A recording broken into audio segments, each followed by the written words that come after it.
presented by Ankush Music Bhojpuri।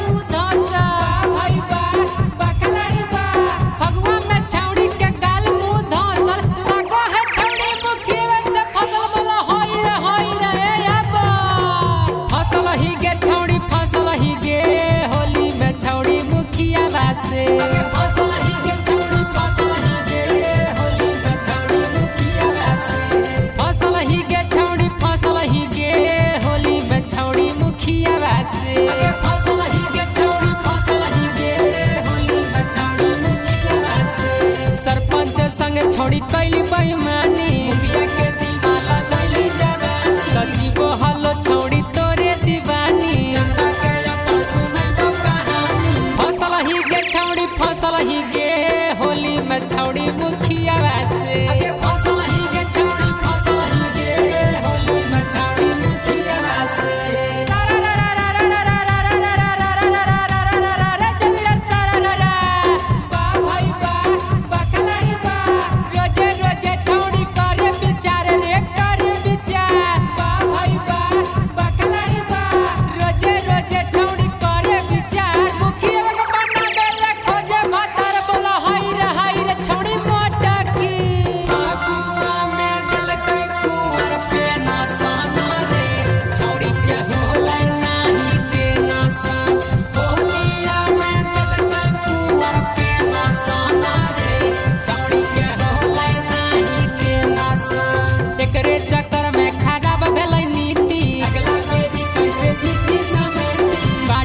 कैसे समय बीती के जाके सरसों में बीती, एक चक्कर में खराब भेल नीति, बाडो के कैसे समय बीती। फसल ही गे छौड़ी फसल ही गे होली में छौड़ी